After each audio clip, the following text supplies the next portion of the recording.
Isang masayang pagbati na may ngiti sa aking mga labi. Naghahanap ba kayo ng makakatuwang sa pagre-review ng inyong anak?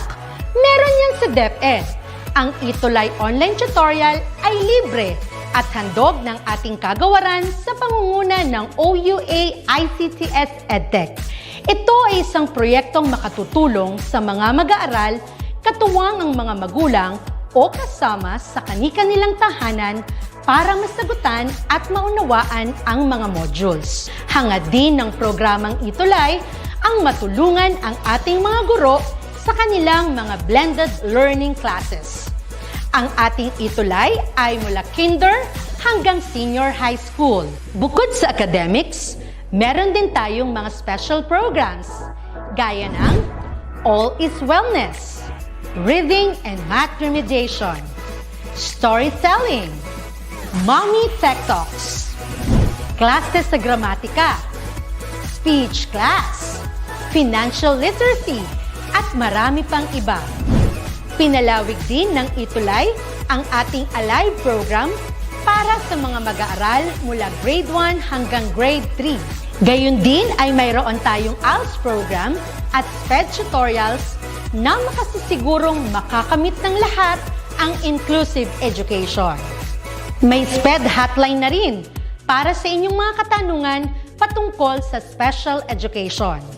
Kaya, subaybayan mula Lunes hanggang Biyernes, mula 9:00 ng umaga hanggang 7:00 ng gabi ang ating ETUlay. Sa ating pagtutulungan, maiaangat natin ang bawat isa. Ating itutulay ang pagkatuto upang di mapigil ang pag-aaral ng kabataang Pilipino. Itulay natin ito, sulong edukalidad.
Mabuhay! Good day to all! I am your tutor Madge. Welcome to ETUlay, a free online tutorial, an initiative of the Department of Education, Information and Communications Technology Service, Educational Technology Unit, ICTS EdTech. This program is aimed at helping and assisting learners from kindergarten, senior high school, ALS, Alive, and SPED learners. Aside from answering the modules, the ETUlay is offering programs which you will surely look forward to. Together with our parents and teachers, the ETUlay will bridge the gaps where difficulty and ease meet in learning new knowledge and skills. So, let us prepare our modules, pen and paper. Ready your mind to see and hear worthwhile and interesting lessons. Let us now study and learn, together with our volunteer online tutors. Tara na!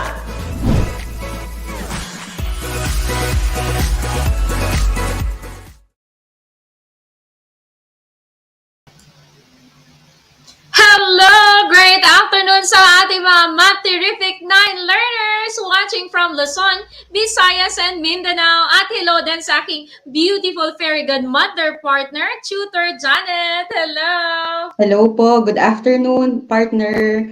Pasensya na hindi ako makaka-join all throughout. Meron lang kaming ongoing meeting, pero I'll be able to join in a few minutes. We're wrapping up na po. Okay, thank you, Tutor Janet. So later, Thank you. makakasama natin Tutor Janet. All right, so once again, great afternoon to all of you watching from Godfredo Reyes Senior National High School, SDO Camarines Sur. Hello po sa inyo dyan. Si Gwyneth Saira, good afternoon po. Jana Abling, grade 9 Excel, watching from SDO Ragay, Camarines Sur. Meron din naman tayo sa National High School main, DepEd Isabela, and grade 9 Eucalyptus. Good afternoon po, listening from San Mariano National High School. Hello, Criselyn Acera, Gwyneth Ordones. We have also Janelle Polete from SDO Camsur. Wow, ang dami natin mga live learners dyan from SDO Camarines Sur.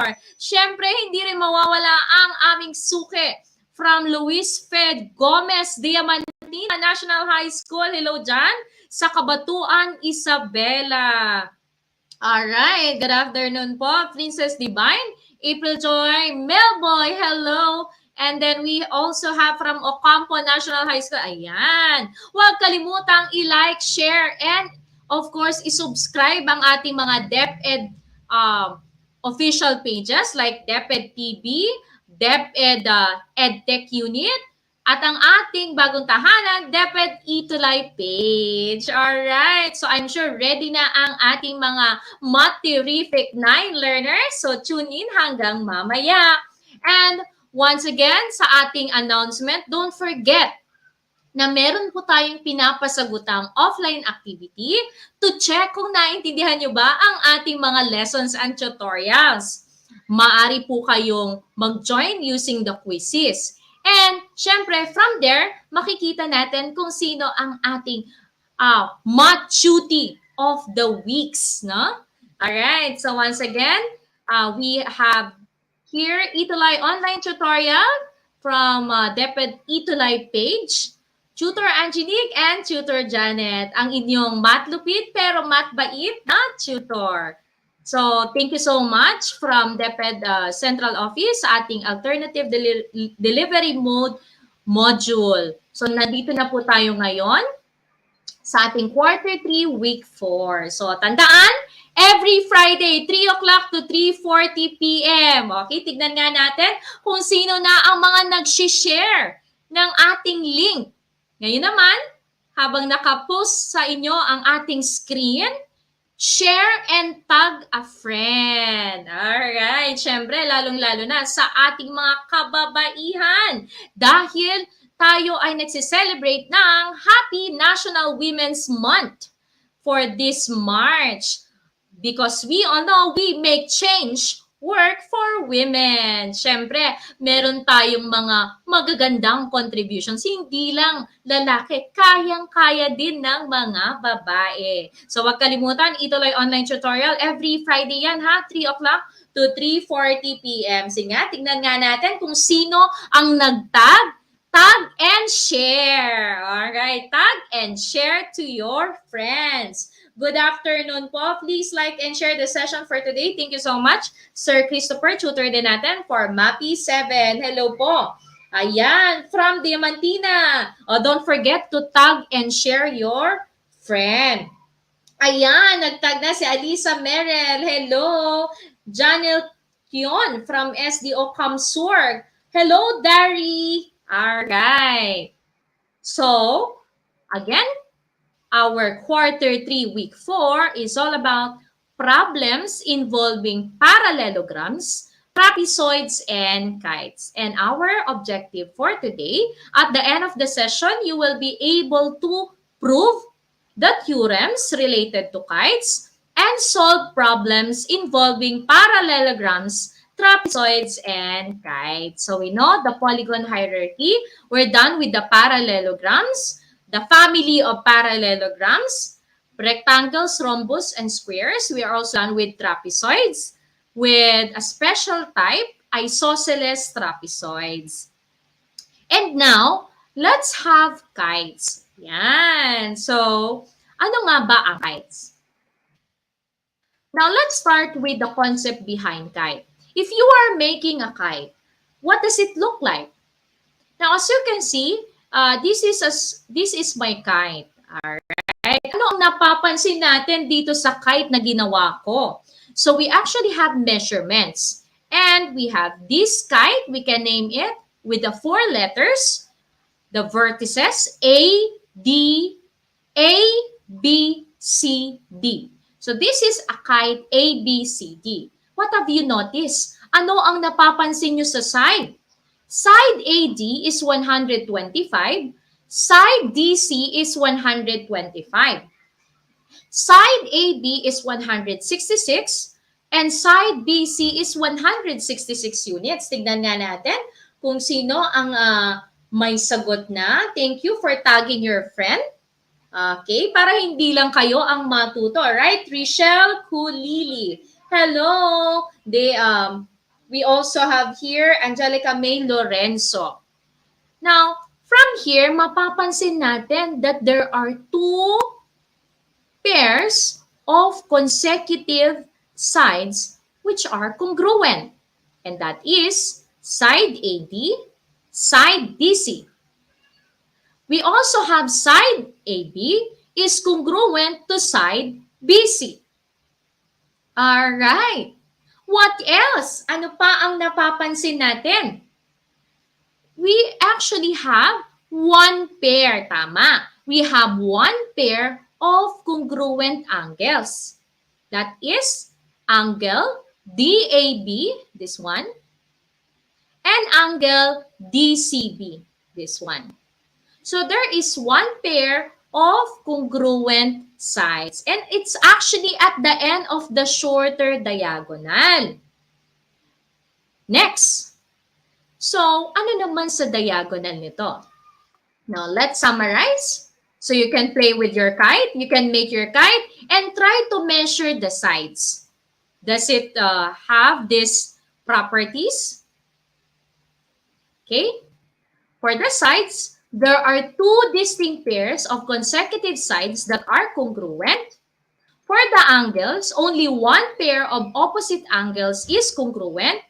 And one of the diagonals, all right, this one, bisects the pair of non-congruent opposite angles of the kite, which we will share later on. And of course, ito yung medyo nakuha niya from rhombus. The diagonals of a kite are perpendicular. Alright, so mapapansin natin yan dito. Okay, so this is 90 degrees. This one is also 90 degrees. Why? Because the diagonals are perpendicular to each other. Alright, there you go. So 90, 90, 90, yung nandito po. Okay? Alright, tignan nga natin. Hello, Jessa. Hello, Lian and Charmaine. Don't forget, kapag meron tayong tanong, ilagay natin ang inyong sagot sa ating comment section. So, you can try. If you don't have any protractor, meron po tayong online tool, no? Online protractor. Okay, so we can measure. Now, from here, this is 115. This is also 115. This is the 1 pair of congruent angle, opposite angles which are congruent. Okay, so what else? These diagonals bisect. Okay, I'm going to change the color para makita natin. Okay, there you go. We'll have another color. Okay, in here. So this is another pair. Ibig sabihin, the diagonals, all right, this diagonal, the longest diagonal, bisect these opposite angles, no? But they are non-congruent. Meaning, if this is, let me say, this is 80 degrees, this one is 40, and this is also 40. Okay? Because the longer diagonal bisects the 2 opposite angles. If this is, let me say, 60, Then this one is 30 and 30 degrees. All right? So once again, let's rely on the definition of a kite. A kite is a quadrilateral with two distinct pairs of consecutive sides. Ayan. That are congruent. Ayan. Sino mahilig dito sa kite? Okay, that's actually our memory when we are still kids, di ba? Mahilig tayong magpalipad ng saranggola. Okay. So, actually, the two distinct pairs, no? The consecutive sides, pwedeng sa taas, dalawang pair sa taas, dalawang pair sa baba, ay congruent, no? Dalawang pair congruent, then dalawang pair sa baba, congruent. Now, in grade 9, we prove that we can prove the properties of a kite. For example, if a quadrilateral is a kite, then one of the diagonals, the longer diagonal, is a bisector of the other diagonal, which is the shorter diagonal. Ngayon, ipoprove natin if we have this kite A, B, C, D, all right? We need to prove that diagonal BD, this BD, okay, bisects the diagonal AC. How? We need the concept of triangle congruence. Okay? So we have here, ang ginawa natin, no? We need to divide the left and right into two triangles, and then also the upper part into two triangles. All right? Now, given kite ABCD, of course, we need to start with our given. Since our given is kite ABCD, we know that it has two distinct pairs of congruent consecutive sides. Ayan. So, nakikinig pa ba ang ating mga Math Terrific 9 learners? Okay, there you go.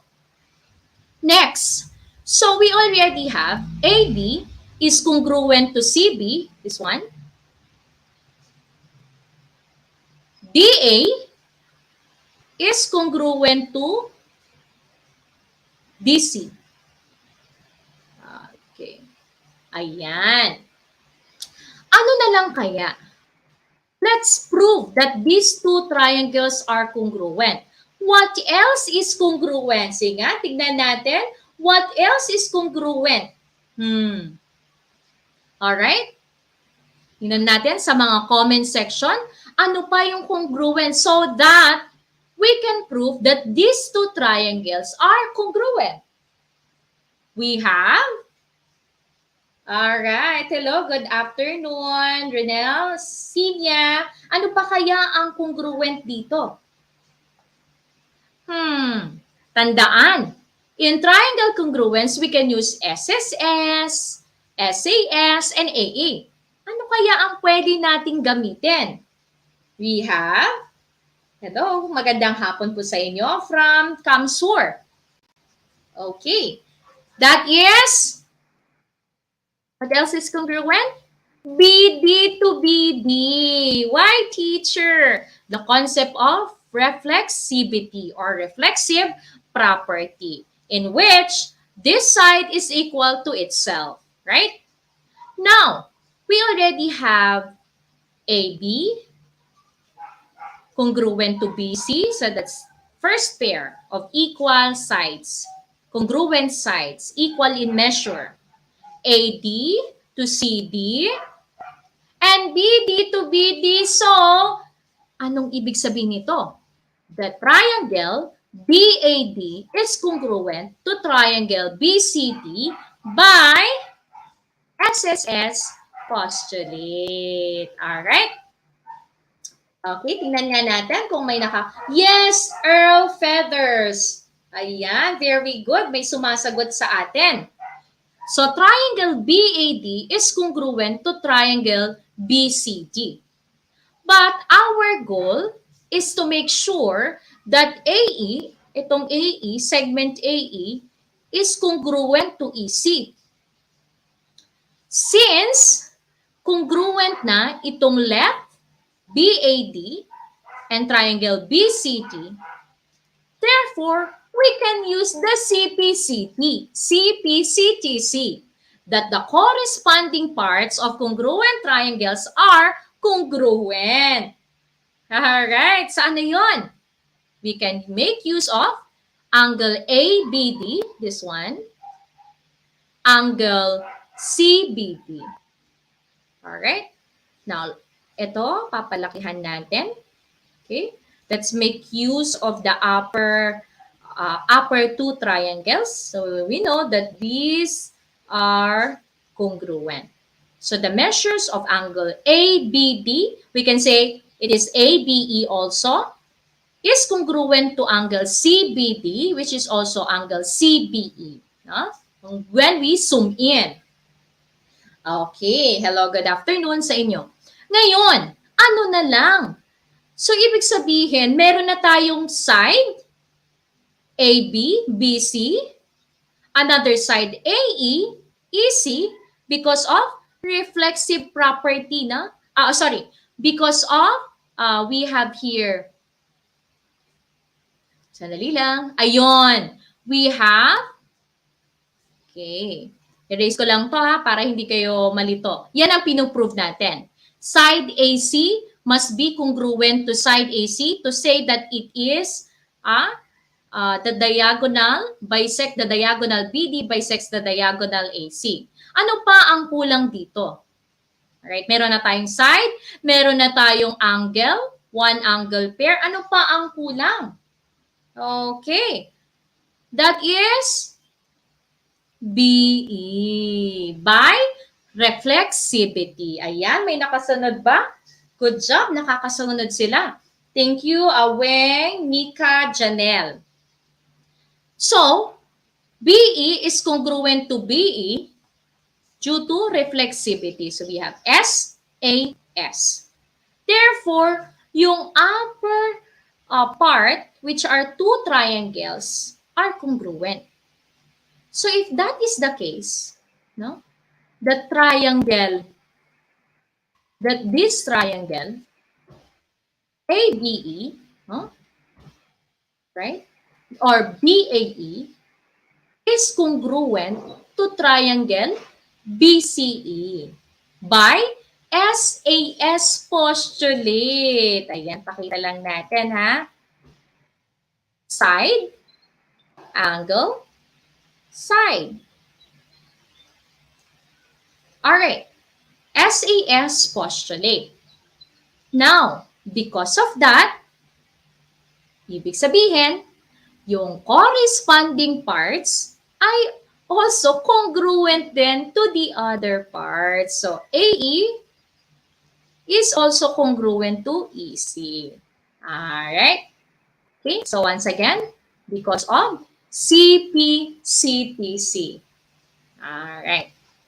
So, we can say that the diagonal BD bisects the diagonal AC by the definition of segment bisector. So we have proved that if a quadrilateral is a kite, then one of the diagonals, the longer diagonal, is a bisector of the shorter diagonal. Okay? All right. Now we can also prove, we can continue, no? From that reason and statement, we can use those reason and statement by triangle, by these two triangles, triangle BAE and triangle BCE. Angle BEA is also congruent to angle BEC.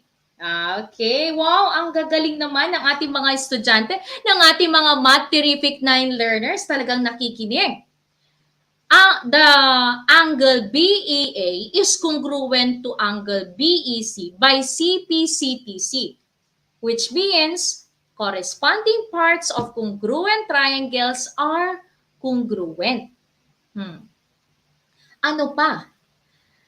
At napapansin natin that these actually form a linear pair. So, if it's a linear pair, no? So, pakita lang natin kanina, why is it in the form of linear pair? Yan, hinati ko lang yan sa dalawa para makita natin kung ano ba yung two triangles which are congruent. So, drawing lang natin dito. Okay. So, this is B, and then A, and then C. Then, it is forming a linear pair. So, the measure of angle BEA plus the measure of angle BEC is equal to 180 degrees. They are supplementary. Aside from that, no, we know that that they are supplementary since corresponding parts of congruent triangles are congruent, no? Medyo mainat lang, sorry. Then, the measure of angle BEA is congruent, is equal to the measure of angle BEC. Okay. So, kung congruent itong dalawang angles na ito, we can replace, no? By substitution property, we can replace angle BEA to be the angle BEC. Then we are just adding the angle BEC to itself. No? Therefore, twice the measure of angle BEC is equal to 180. Dividing both sides by 2, we know that the measure of angle BEC is equal to 90 degrees. The same goes with angle BEA. So this is 90, this is also 90 degrees. And from there, from the definition of perpendicular lines, BD, the segment BD is perpendicular to the segment AC. Okay. So from here, we can say, erase lang natin to. Alright. We can say, this BD is perpendicular to the segment A. So if this is 90 degrees, we know this is also 90, 90, and 90 degrees. Okay? Very good. Thank you, Weng and Divine. Now, another thing is the area of a kite. Napakadaling i-measure ng area of a kite. But wait, let's prove that the area of a kite, ABCD, is equal to 1/2 or half the product of the lengths of its diagonals. Let's try to divide the kite into two, upper and then lower part. Okay. Yan. All right, there you go. So, we know the area of a kite is actually area, ilagay lang natin dito ha, area of kite, ABCD. Okay, you can take down notes. ABCD is equal to the areas, the sum of the areas of the triangle ABC and the triangle ADC. Alright, so ilagay natin dito, area of triangle. No? Pwede natin i-draw triangle ABC plus the area of triangle ADC. Now, ano nga ba ang formula ng area of a triangle? Tingnan nga natin kung sino makakasunod. Yes, Herbie. So, kanina, dahil perpendicular, no, this one is 360. So, 90 plus 90 plus 90 plus 90 is 360 degrees. Okay, good. Insight, Herbie Albuero. All right. So, once again, papaano nga ulit ang area of a triangle? Tingnan natin kung nakikinig ang ating mga Math Terrific 9 learners. What's the area of a triangle? The formula.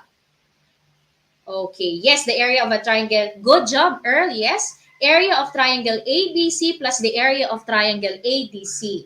Okay, but what is the area of a triangle? That is area of a triangle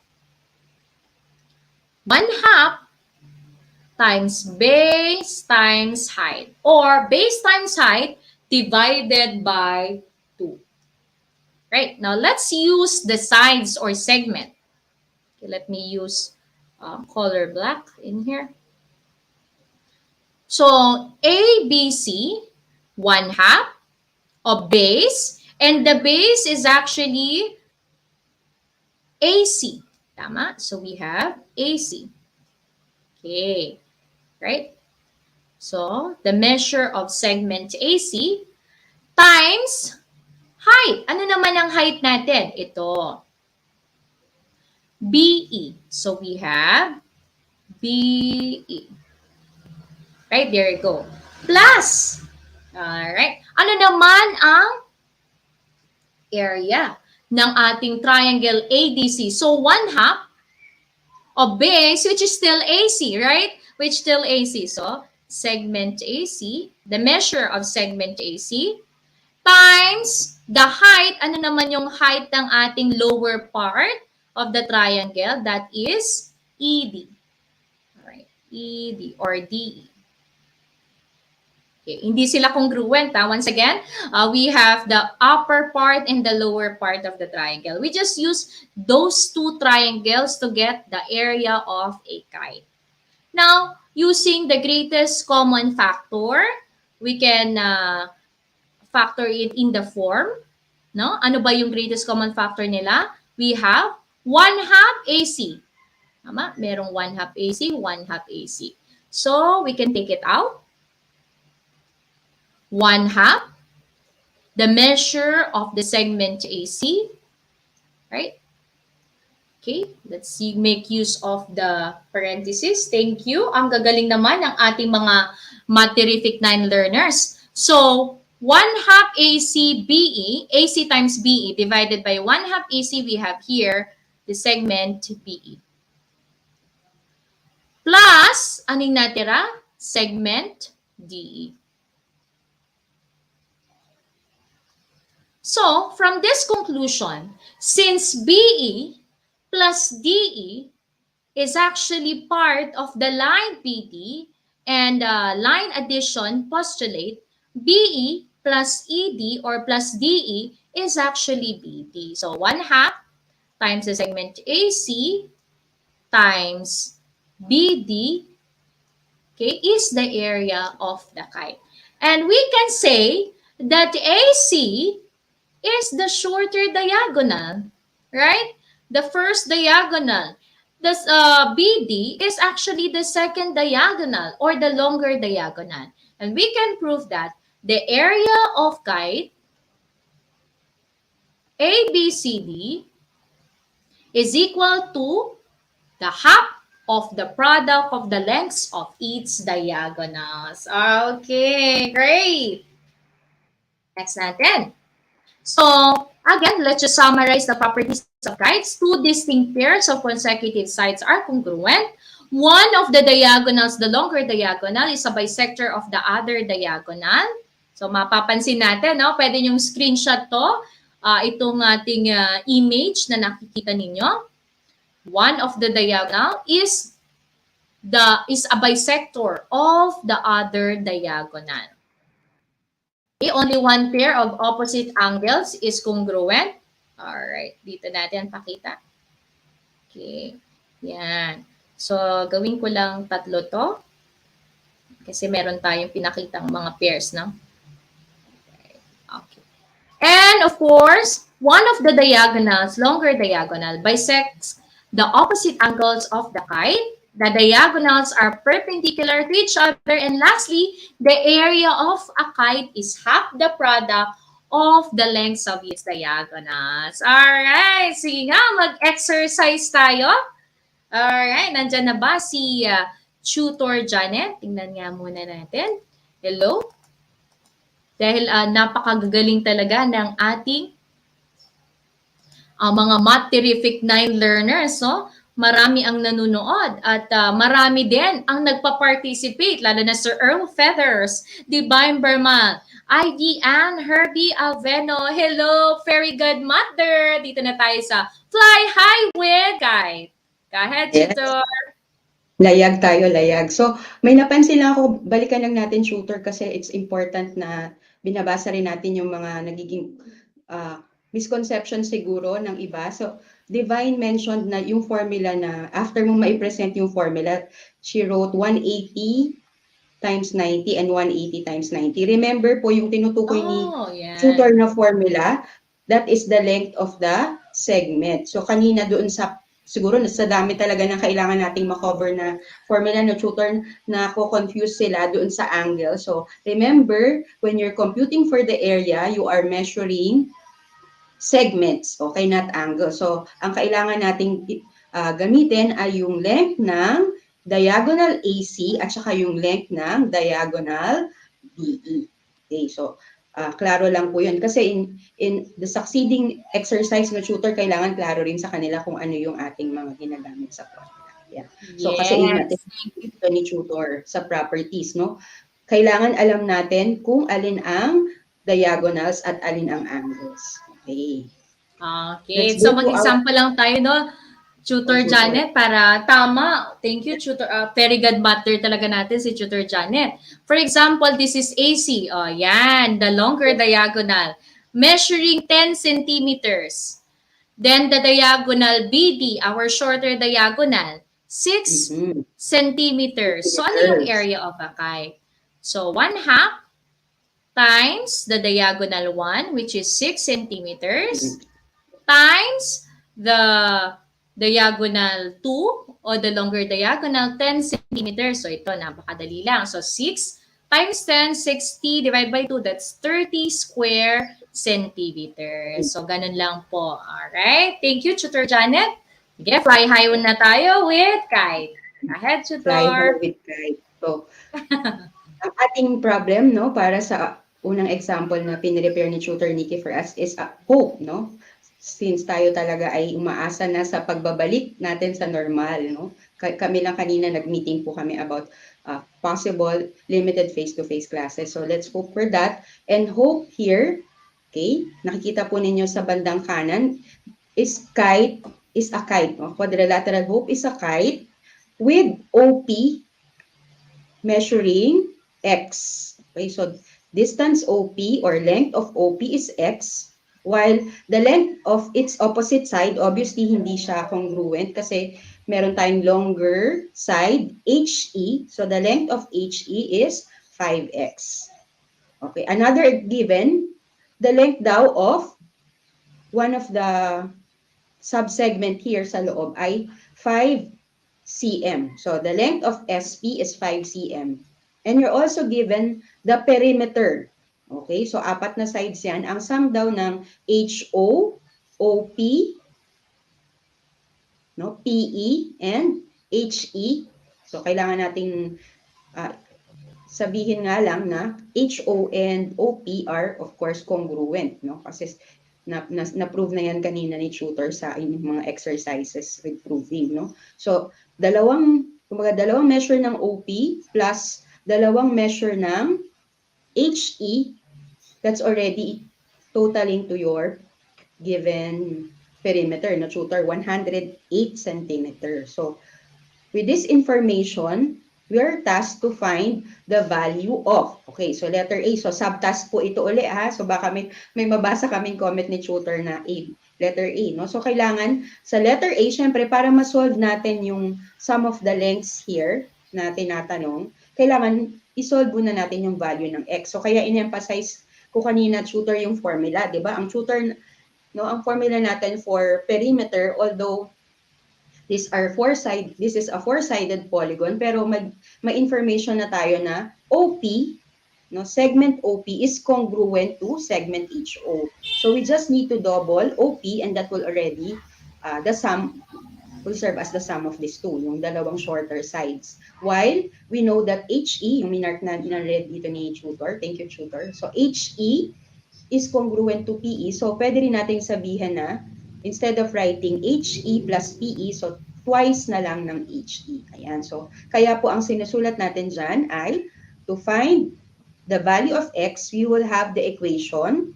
So let's formulate the equation. So 108, which is the perimeter, is equal to, okay, twice the length of OP. And OP is pinlog in na ni tutor as X. So 2X plus, okay, kunin naman natin yung sum ng HP and PE, but since they're equal, so 2 times, okay, yan, 2 times 5x, or simply, lalagay ni tutor yung mga segments, no? Okay. Yan, lagay ko lang tutor. Po, para Yan, klaro so, talaga. Okay. tutor Distance OP. OP and distance HP. Yan. So after that, we can now, so this is already very familiar for our learners, no? Our cuties. Meron na tayong 2x kasi 2 times x is 2x and 2 times 5x is 10x. Ayan. So kaya napag-add na ni tutor, 108 is equal to 12. Okay. 12x, tama ba tutor? 12x. Kasi x, Yes. 2x, tapos meron kang 10 dito, so the total is 12x. Then, dividing both sides, so simple algebra lang, of course, makuha na ano ang magiging sagot tutor. Pakita mo na sa kanila yung final answer. X equals 9. Ayan. So kasi nga, 108 divided by 12 is equal to 9. Okay, so pagka nakuha na natin yung value ng x, which is, yan, itong malaking number na nakita nyo dito, x equals 9. So we are now ready to get the other lengths. Okay, pero for letter B, okay, tingnan nga natin kung may nakakaalala. Ano ba ang masasabi natin about the given SP, distance SP, and distance or segment HS? Okay, so ano ba ang relationship nila? May nagko-comment, tutor. Ayan, so si Earl, no, napaka bilis niya magsagot. Siya yung kanina ko pa nababasa dito sa comments kahit na hindi pa ako on cam, nababasa ko talaga si Earl, very active siya na tutor. So sabi niya doon, nag-agree siya sa atin sa letter A, pero sa letter B, nag-iisip pa yata talaga sila. Kaya nakita ko na yung iyong estudyante rito, si Hana Nika. Hello, Hana Nika. Yan, mamaya magsasagot na rin yan siya. Okay, for HS, so since one of the theorems na binanggit ni tutor, di ba? The longer diagonal, sa ibang books kasi ang tawag dito, the main diagonal, bisects the other. So yung, in this case, the other diagonal is HP. So it follows that S is the midpoint of HP. So kung ang SP ay 5, so ano ang ating segment HS? It's also equal to 5 centimeters. Okay, so our answer here, so the length of HS or kung hinihingi lang ay ano, okay, 5 centimeters. And then, ano pa yung isa? Yan. So, kailangan na natin ngayong mag-plug in uli kasi PE. So, segment PE is equal to 9 times or rather 5 times 9. So, ang tamang pagpa-plug in ay 5 times 9. So, ang tamang sagot, tutor, ay okay, very good tayo dyan. And may mga humahabol din, no? Medyo siguro na di-delay lang yung dating ng video natin sa kanila. Pero I think Earl again got the correct answer for letter B. Sabi niya, 5 centimeters daw ang HS. At nag-agree naman si Ophelia. Thank you, Earl and Ophelia. Ayan, humahabol na rin ang iyong napakagandang mini-me dati, no? Si Hana Nika. So sa letter D, ang tinatanong ay OH na po. So sana humabal kayo for OH. So sino naman ang kapareho ng OH? Kung HE is 45, same with ating sinolve kanina lang, PE na 45. Okay, ano naman ang length ng OH? And nagsasagot na rin si Crystal May, nakita ko dito, tutor. Ayan, nag-agree sila sa atin sa letter C, walang palya, lumalayag talaga ang ating mga math terrific tutors, no? Nagbibigay talaga sila ng tamang sagot sa letter C. At si Crystal May Rica Franca, nagsagot na siya, OH is equal to 9 centimeters. Bakit kaya 9 centimeters ang naging sagot ni Crystal May Rica Franca? Ayan. Kasi, at si John Daryl nag-agree din, tutor, 9 daw. Ayan. Kasi obvious naman sa markings, kung ano yung value ng x, yun din ang length ng OH. So therefore, if x is 9, so we just have to input the unit. So distance OH or the length of OH is 9 centimeter. At ang dami nilang nakatamang sagot, tutor. Too many to mention. Ayan, very good talaga ang ating mga cuties. Nakakatuwa. So meron na tayo ditong mga tips, no? Since nakapagbigay ng mga dalawang example na si Tutor Nikki, ang ating napakaganda in orange. Orange yan, partner. Yan. So natin yung mga binigay na tips na talaga naman universally sinusunod natin yan kahit nung estudyante pa ako, alam ko talaga meron kaming acronym dyan. Sorry. First, it's important for us to represent. So after, of course, thoroughly reading the problem, so kailangan i-represent natin yung unknown. So using the variable na pwede nating ma-incorporate dun sa figure. So sometimes pwedeng one variable, sometimes pwedeng two variables. Bibigyan namin kayo ng example na ganyan. Pero pinaka-importante is you always have to read and understand, and then towards solving it, i-represent yung unknown. Then, of course, kailangan yung pinaka-skeleton ng solution mo is your equation. So you should formulate the appropriate equation using the properties or theorems na inisa-isa nga ni tutor kanina. Hinighlight niya talaga yung mga importante doon. Thank you, tutor, for giving us a more visual representation of all those theorems na kailangan naming tandaan when we are solving problems and their related theorems. Okay. And of course, S stands for, yan na pinaka-importante, is to solve. Hindi ka mag-stop sa equation. You have to solve the problem, or you have to kung yun nga, kung linear equation siya, mag-apply ng addition property, division property, whatever property of equality that will simplify your equation and therefore helping you solve for the unknown. And then of course, kailangan may A yan. So, syempre problem yan. You have to answer what is asked in the problem. It's not enough to solve for, let's say, dun sa example natin kanina, solve for X. It's not enough to solve for X, but check again the problem kung ano yung hinihingi. Answer the question.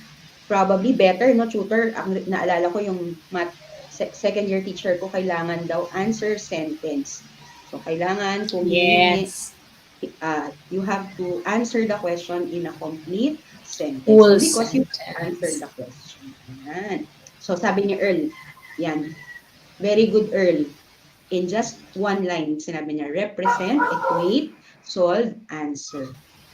Ayan. So, tutor, yan, parallelogram.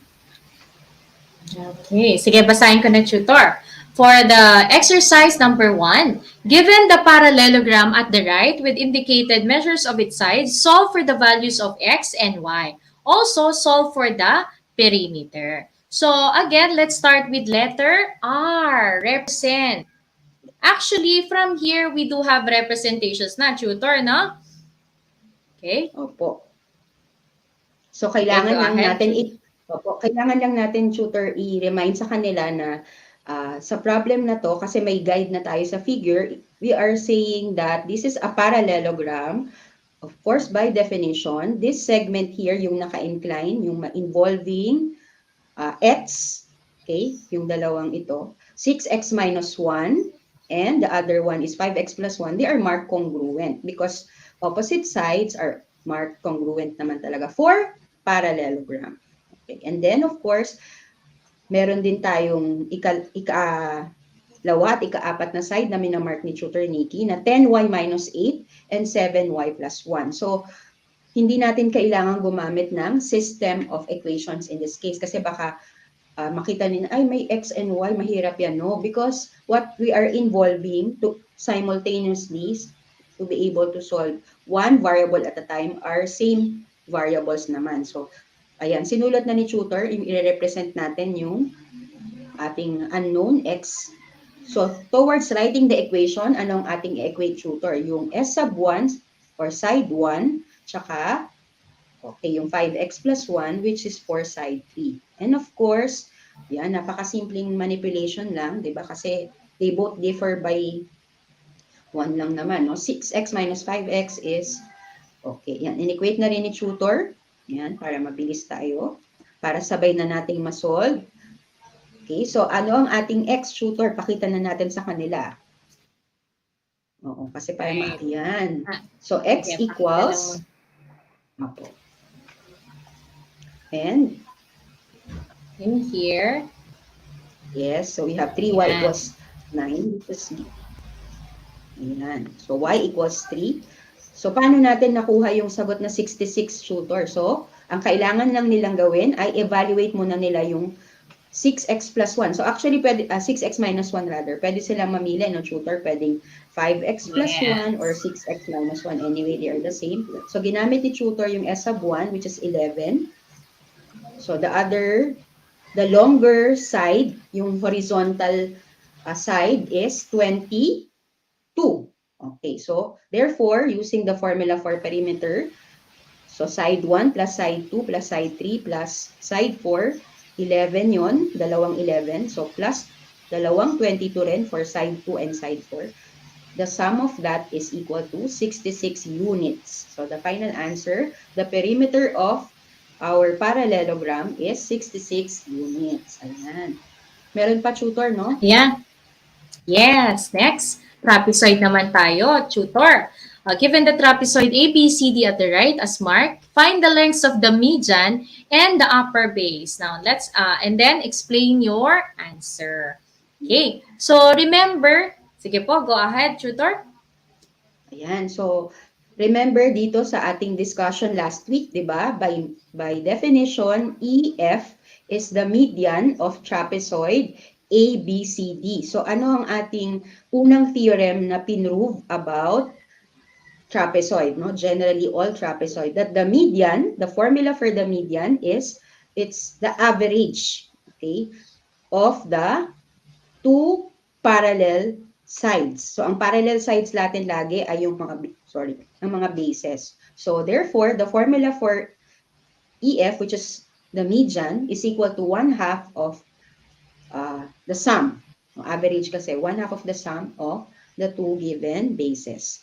Okay. But since ang ating mga variable ay nag-exist hindi lang sa EF, so meron din tayo. So, kailangan nating gawin yung sinabi natin kanina. So, we have to write an equation for that. Okay? So, anong ating maging equation? Yung sinusulat na ni tutor. So, just write 1/2 of the sum of the two bases. Ayan, which is AB and DC.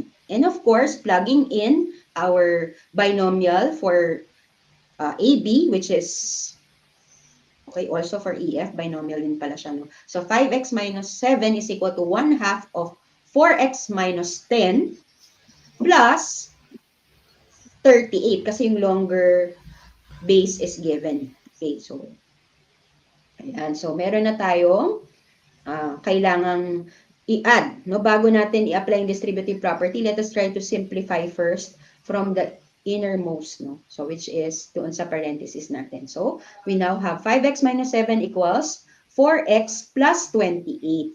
Yan. So, magiging 4x plus 28. So, nanggaling yung 28 kasi nag-combine lang tayo ng like terms. And of course, yan, simple manipulation ulit, just like what you had in grade 7. And you will have 8x. Yan. Bring down 5x minus 7. So, no, I'm sorry. So, half lang pala, tutor. No? So, 2x plus kalahati ng 28, 14.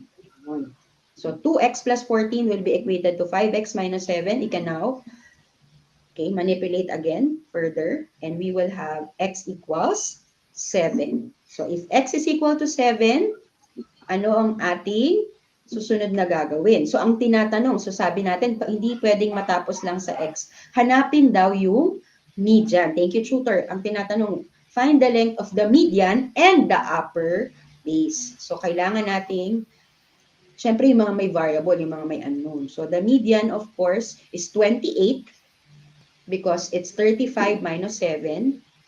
So, syempre, ito naman ay 18. So, meron silang parang arithmetic sequence nga, no? Sinasabi natin nung nakaraan. Yes. 18, 28, 38. So, dapat, yun yung parang fastest way to check if you were able to solve for x correctly. Dapat ay meron silang constant interval. Yan. Sa number 3, tutor, meron tayong isa na lang, which is about, of course, our current topic. Okay. Ikaw na ba yan, tutor? Sige, tutor, para mabilis na din. Given that the kite JKLM, no, lagi tayong short ng oras, no, tutor Janet, dahil ang dami nating gustong i-discuss. Pero konti lang yung oras natin. Nagko-comment, kailangan nating i-entertain ang kanilang mga queries. Ayan, kagaya ni Crystal, may nagbigay na siya ng sagot. EF equals 28, AB equals, okay, which is, of course, very good, Wow. anak. You're correct. So, no need for the Okay. question mark. EF is really 28 and the upper base is 18. Okay. Tutor, So sorry. in here, we need to find the measure of the other angles. So what we know already, MJK is 70 degrees. Lagay lang natin dito. Take sa labas 70 degrees. And then MKL, this one is 65 degrees. Okay. Now, find the measure of the other angle. So, from here, nakakita na tayo ng square. At alam natin ang square, ibig sabihin na symbol for right angle. So, this is 90 degrees. So, we know that K and L, and then L and M, or M and L is 90 degrees. This M and J, maraming hinahanap dito, tutor. Lahat daw ng angles and 90 degrees. Okay. Bigay lang natin, no, tutor. So, find the measure of the other angles also. Now, what else? Because the diagonals bisect opposite, non-congruent opposite angles, no? KJM and KLM.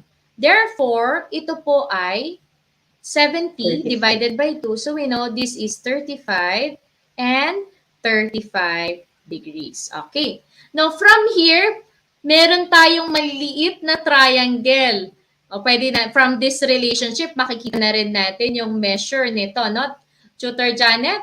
So, 35 plus 90, and then you subtract from 180 because the measure of the interior, the sum of the measure of the interior angles is 180. So, 180 minus 125, no, tutor?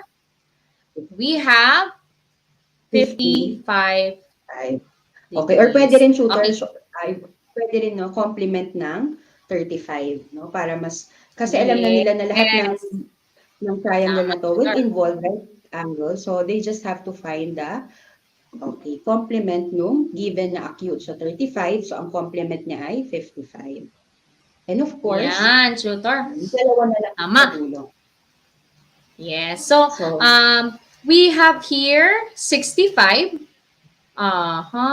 So, 55 plus 65. Alam natin that JKL or angle LKJ is actually 55 plus 65. Lahat ibinigay natin. So, 120 degrees. Ayan. Dahil alam na natin ito, this is also 120 degrees because one pair of congruent angles are one pair of opposite angles are congruent dito sa ating kite. So, how to find this one? Right. We can use the property of a quadrilateral wherein the sum of the measure of the quadrilateral is 360. So, 120 plus 120 plus 70. Pakita na natin. So, we have KLM is actually 50 degrees. Ayan. Thank you. And then we know this is 25 and 25 degrees. Ayan, Tutor Janet. So, okay. So, next week, magkakaroon tayo ng evaluation. But don't forget to share. Ayan. Ito online activity natin. Oo. So, kailangan natin makita ang kanilang mga screenshot, no? Sa ating pag-i-invite sa kanila na syempre ating involve ang ating mga tuties, hindi lang in a form of interaction sa ating chat box, but syempre offline din. Pwede tayong magkaroon ng mga offline activities. So please come and join the quiz. Ito po yung code 36599621. So just join my kailangan lang nilang magpasok dito sa URL na to na tutor, https://quizzes.com/join. Ayan, tapos yung code na. Ayan. So, meron na tayong reminders from our poging-poging math day sa okay, so yes, sorry. Yes. So, once again, we are the Matherific Tutors. Up next po natin Okay, sila Tutor Ruel, Tutor Joy, and Tutor Akil. Thank you so much. Maraming salamat and see you again next week.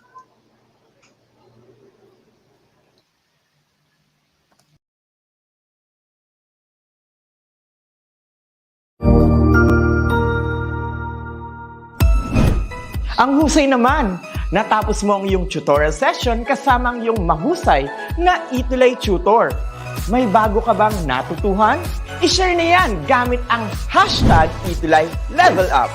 Huwag aalis ha dahil may susunod pang programa na pwede mo ring panoorin at salihan dahil naghihintay na ang iyong mga tutors. Happy learning dito sa ETUlay!